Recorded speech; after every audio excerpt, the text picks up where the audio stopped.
Shalom saudaraku, berjumpa lagi bersama dengan saya, Gembala Jemaat Gereja Isa Al-Masih Lawang Life Generation, dalam program Sapa Jemaat di Rumah. Tetap semangat, tetap berpengharapan, dan harus selalu yakin menjadi pemenang-pemenang di dalam Tuhan kita, Yesus Kristus. Firman Tuhan kali ini saya ambil dari Matius pasal 8 ayat 19-20. Saya ulangi, Matius 8 ayat 19-20 berkata, Yesus berkata kepadanya, serigala mempunyai liang dan burung mempunyai sarang, tetapi anak manusia tidak mempunyai tempat untuk meletakkan kepalanya. Haleluya.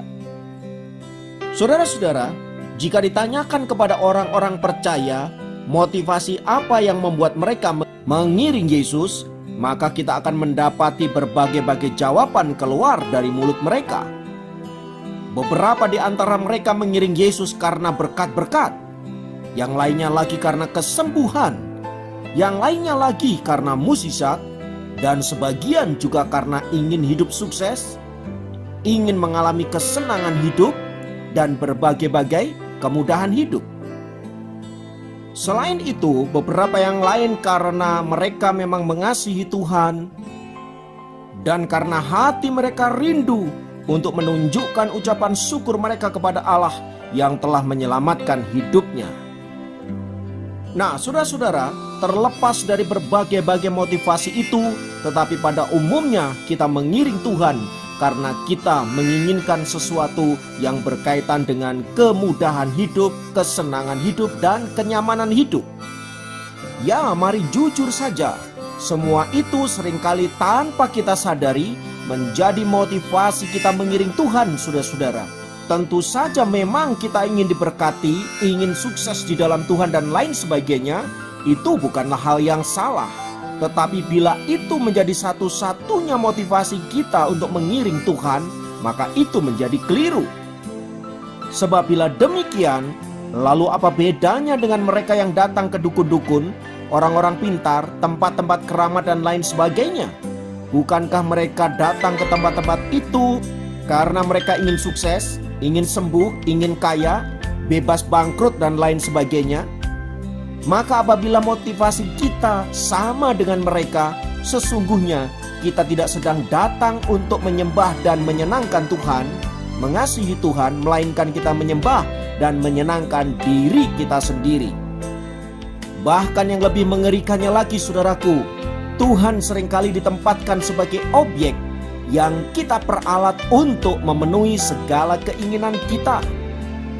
Saat kita melayani Dia, saat kita memberi, saat kita persepuluhan dan lain sebagainya, kita berharap agar Tuhan mengembalikan berlipat-lipat kali ganda. Tanpa kita sadari, kita sedang memancing Tuhan agar Dia memberkati kita berlimpah-limpah dengan cara kita memberi sesuatu. Tindakan seperti ini tentu saja adalah tindakan yang tidak dibenarkan di hadapan Tuhan. Namun sayangnya, saudaraku, tanpa kita sadari kita melakukan hal yang demikian dan menganggap semua itu baik-baik saja dan tidak ada masalah. Bukankah ada banyak orang lain yang melakukan hal yang sama? Mereka melakukan kebajikan, mereka melakukan amal soleh, mereka mempersembahkan sesuatu, menolong orang miskin, anak yatim, piatu dan lain sebagainya, dan mereka berharap agar Tuhan memberikan pahala, agar Tuhan memberikan berkat. Saudara-saudara, sebagai anak-anak Tuhan, tentu kita tidak boleh berpikir demikian. Mengapa? Karena kita telah terlebih dahulu diberkati oleh Allah, kita telah terlebih dahulu dikasihi oleh Allah, diselamatkan oleh Allah. Maka ketika kita melakukan segala sesuatu menyangkut kehendak-Nya, semisal kita melakukan berbagai kebajikan-kebajikan hidup, itu kita lakukan bukan supaya kita menerima berkat-berkat yang berlimpah-limpah, melainkan karena kita mengucap syukur dan karena kita mau mengasihi Allah, yang kita tunjukkan dengan cara menjadi berkat bagi orang-orang di sekitar kita. Karena itu, saudara-saudara, jika motivasi kita mengiring Tuhan keliru, maka saya sangat yakin akan berdampak kepada pola pikir yang salah tentang Tuhan, dan aplikasi hidup yang salah di dalam kehidupan kita. Karena itu, bila kita mau mengiring Tuhan, mengikut Tuhan, mari kita melakukan karena kita mengasihi Dia. Untuk mempertegas hal ini, saudaraku, ada kisah yang luar biasa yang diceritakan oleh Alkitab. Ketika seorang ahli Taurat datang menemui Yesus dan berkata, "Tuhan, aku hendak mengikut Engkau kemanapun Engkau pergi." Kalimat yang sangat indah sepertinya. Namun yang tidak boleh kita lupakan adalah harga yang harus dibayar bila kita mau mengiring Dia. Karena itulah kemudian Yesus memberikan jawaban, serigala mempunyai liang untuk tinggal dan burung mempunyai sarang untuk berteduh, tetapi anak manusia tidak memiliki apa-apa yang dapat ditinggalinya. Maksud dari kalimat Yesus tersebut ingin menyatakan bahwa untuk mengiring Dia, kita harus rela meninggalkan segala sesuatu, memikul salib dan mengiring Dia. Lukas 9 ayat 62. Lebih jauh lagi saudara-saudara, Yesus berkata bahwa barang siapa mau mengiring Dia tetapi menoleh ke belakang, ia tidak layak mengiring Yesus. Sekali lagi Yesus berbicara tentang motivasi hati ketika kita hendak mengiring Dia. Bukan karena kita ingin sukses, bukan karena kita ingin sembuh, mukjizat dan lain sebagainya, tetapi karena memang kita mencintai Dia dan karena kita mau mengasihi Dia. Sebab Dia telah terlebih dahulu mengasihi kita dan telah menyelamatkan hidup kita dari hukuman kekal. Jika demikian, apakah mengiring Yesus berarti kita harus menderita, kita harus miskin, kita harus susah dan lain sebagainya? Jawabannya tidak. Tuhan tentu senang saudara dan saya diberkati.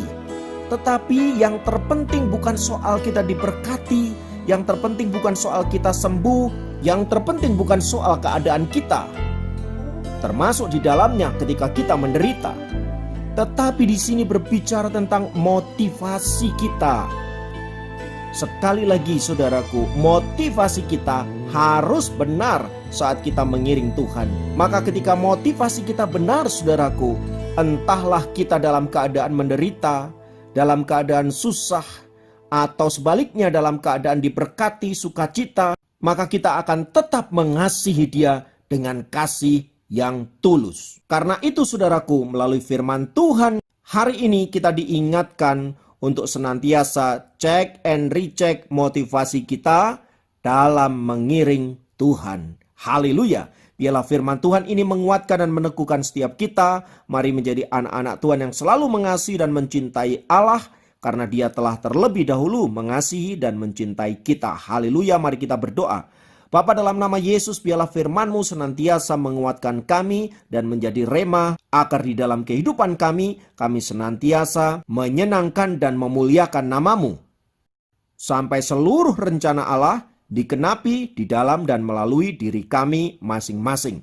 Apapun situasi kami percaya Allah turut bekerja dalam segala perkara untuk mendatangkan kebaikan bagi orang-orang yang mengasihi Dia. Haleluya. Terpujilah nama-Mu kekal selamanya dalam nama Yesus. Haleluya. Amin. Demikian program Sapa Jemaat kali ini. Sampai jumpa dalam program Sapa Jemaat yang lain. Tuhan Yesus memberkati.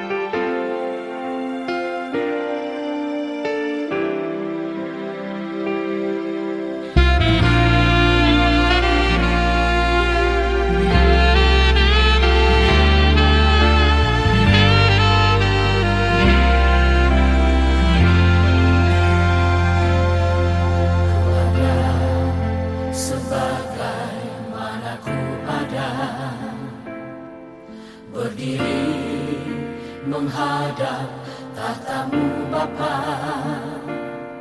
semua karena anugerah-Mu yang telah selamat.